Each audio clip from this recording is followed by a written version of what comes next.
Rain pounded furiously on the dirty windshield of an old pickup truck that slowly advanced along Route 90. In the distance, the lights of Ohio seemed to vanish into a thick fog, as if the world was being swallowed by an abyss. The driver, a solitary man searching for a lost shortcut, had no idea what he was about to encounter. The road seemed alive, the sound of tires breaking the silence of a night that would never end. There, in the darkness, what appeared to be a line of abandoned trucks stood like forgotten monuments, their shapes entangled in grotesque shadows. The place exuded a sense of abandonment, but also something more, something that crawled under the skin, that seeped into the soul. It wasn't just the abandonment of the machines, but something deeper, more insidious. A feeling that evil hadn't just passed through, it was still there, waiting. And then, as the trucker passed the first truck, he saw for a brief moment a figure reflected in the rear-view mirror, a face, or rather a disguise, in a grotesque mask, with empty eyes and a smile that stretched impossibly wide.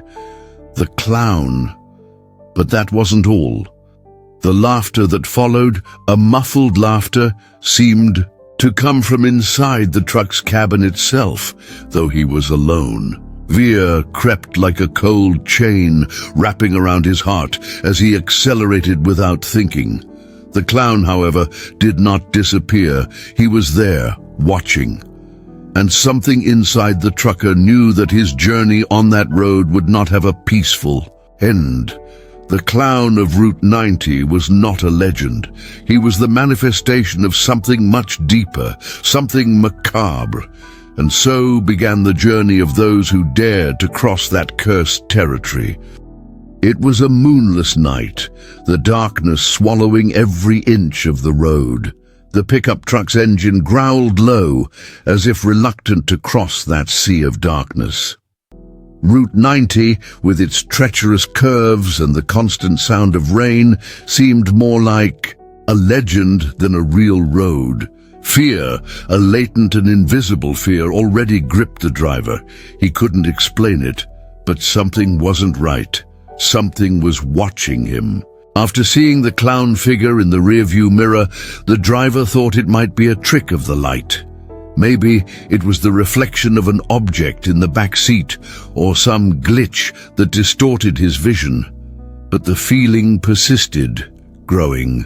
With each mile he advanced, the wind began to howl, as if calling out to him, and then he saw it. There, in the distance, one of the abandoned trucks seemed to move. Not physically, but in the way the light from his headlights reflected in the broken windows. The eyes, if they could be called eyes, glowed. They were like shattered mirrors, reflecting fragments of the driver's own fear. He quickly passed them, but when he looked again, the truck seemed even closer. The wind grew stronger, as if pushing him towards it, as if the road was closing in around him. The driver thought about accelerating, about escaping, but fear paralyzed him. He knew something awaited him, something far more terrible than any flesh and blood creature, something that had already fed on his mind before he even understood. What was happening? The apparitions were not just visions, they were warnings. And then a distant voice, muffled by the sound of the storm, whispered from outside the truck. The clown's laughter. The first apparition. The night dragged on, each kilometer heavier than the last. Route 90, now known in his mind as the Road of Fear, seemed endless. Every shadow, every movement in the corner of his eye seemed to hide something waiting to manifest. The wind hissed through the trees as if some presence was following him. The driver dared not look back. The fear of seeing the clown again consumed him. But then ahead, the headlights illuminated something strange. A figure stood at the roadside, in the shadow of one of the abandoned trucks. It was a tall, skeletal silhouette, a human form distorted by some kind of deformity. The driver couldn't make out the details, but the feeling was clear. That thing was not human. The body seemed twisted, the arms too long, the fingers sharp like claws. The head was disproportionately large, and the face, though obscured by darkness, bore the mark of a sinister expression. The figure stood still, but its eyes glowed. There was no way to describe their color, but when the driver looked, he saw his own reflection in them. Not just the physical reflection, but a deep impression of his own anguish, of his own fears. As if the thing standing there was not just an apparition, but a distorted mirror of his own mind. He couldn't stop. The urge to accelerate, to flee from it, overcame him. When he turned his head to look one last time, the figure was closer. So close that he swore he saw the clown's smile in the reflection, in the glow of it. The laughter, now clear, echoed in his mind. It no longer came from outside, but from within, a laughter that infiltrated his thoughts, mixing with the echoes of his own sanity. Fear was tangible now, a constant shadow that stretched over every thought, every movement of the driver. He could no longer distinguish the line between reality and delirium.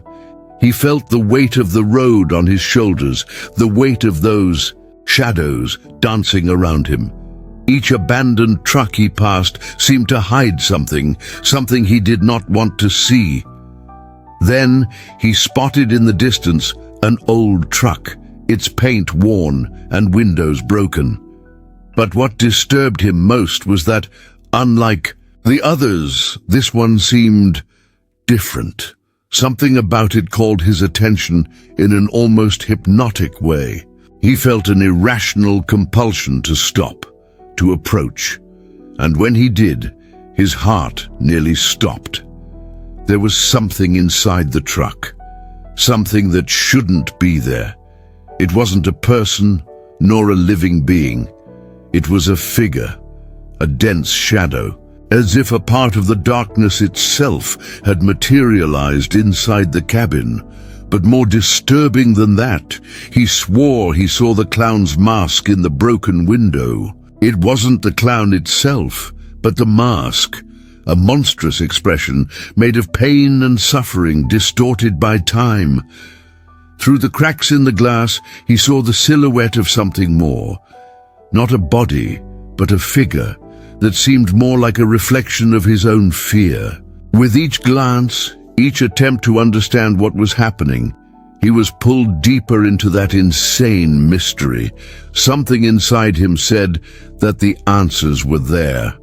But at the same time, an invisible force prevented him from approaching, as if he knew that if he went deeper there would be no turning back. The abandoned trucks were not just old vehicles, they were prisons, tombs of lost souls, condemned to live in the limbo of the road. And even more terrifying, he began to understand. The clown was not a physical entity. He was a personification of something much greater, a reflection of the pain and despair of those who had been drawn to Route 90, losing themselves there forever. The road seemed to stretch out before him, an endless line of asphalt disappearing into the night shadows. The driver no longer knew if he was dreaming or if this was real. Each time he looked at the abandoned trucks, the apparitions became more intense, closer. Something inside his mind was beginning to give way, as if the road itself had started to consume his sanity. He passed more trucks, but they were no longer just trucks. They were transforming, changing as he watched. Some of them, once empty, now seemed to have a life of their own. The doors opened and closed slowly, as if made of flesh and bone. Inside the cabs he could see shadows twisting, writhing, as if something was trapped there, something that couldn't escape. The headlights flickered erratically, forming patterns that seemed to say something, like a message. that he couldn't understand. He didn't want to understand. Then, in one of those moments, he saw the clown again. But it wasn't a figure in the mirror or a shadow in the trees. No, the clown was right there, in front of him, standing in the middle of the road, eyes fixed on him. But the eyes were no longer empty. They were filled with something immense. Pain, infinite sadness. The grotesque smile was larger, almost becoming a mask, a prison of madness. The clown was no longer laughing. He was crying, but his eyes seemed to beg for something impossible to give. And the laughter, that laughter which now blended with the sound of rain and wind, turned into screams. Muffled, stifled screams that seemed to come from within, his own mind. It was as if the clown was feeding on his fears, his anguish. The clown was not just a being, he was an extension of the road itself, a personification of the souls that had been lost there. And then something worse happened. The clown began to approach, but not with steps. He simply appeared closer, as if space was distorted, as if reality was being torn apart. He was no longer on the road. He was inside the truck. He was beside him, looking directly into his eyes. Only one word came from the clown's mouth, a word that was more a whisper than speech. Flee. The driver, now completely paralyzed by terror, felt reality crumbling around him. The road ahead seemed to stretch indefinitely, but something inside him knew there was no way out. He tried to turn the key in the ignition, but the engine wouldn't respond. The truck had stopped, completely still, as if it were part of a nightmare he couldn't wake from. The clown, still there beside him, remained silent, but his eyes were deeper now, darker. The smile, once grotesque, now seemed a seal of condemnation. The laughter that had begun to echo in his mind now became a cacophony of voices, each more distorted than the last. He no longer knew where the clown ended and his own mind began.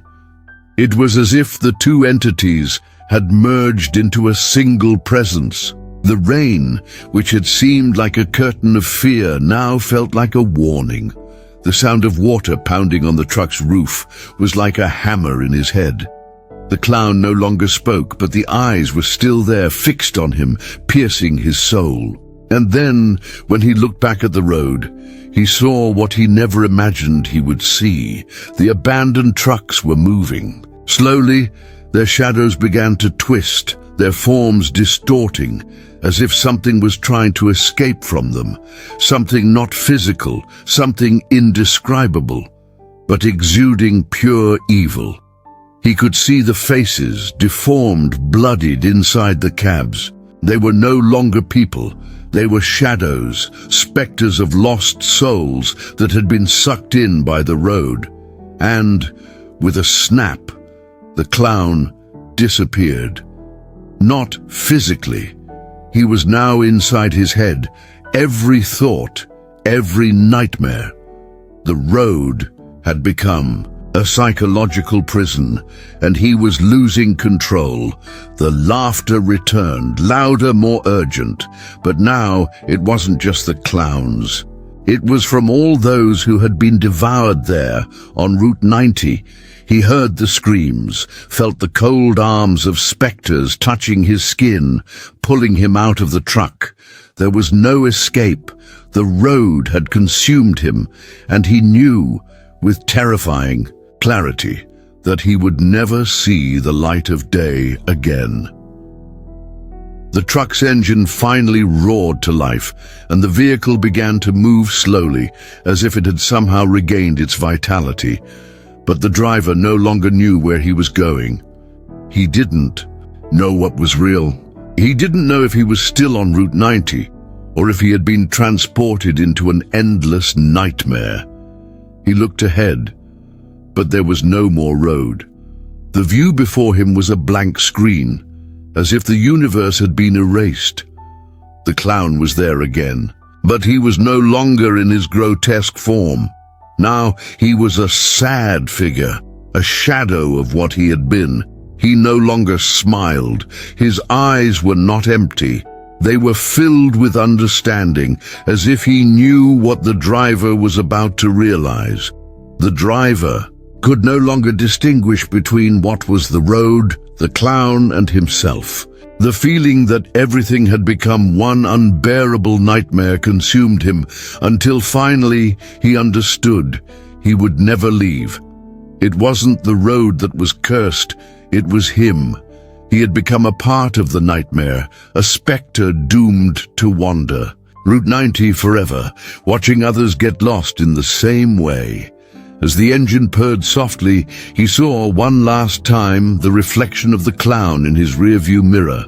But it wasn't the clown of the road. It was himself, the eyes, the smile, the pain. He had become that. And so, Route 90 swallowed another soul. Would you dare to cross Route 90? If this story sent chills down your spine, imagine what else might be lurking in the darkness. Like, comment and share with someone who loves a good scare.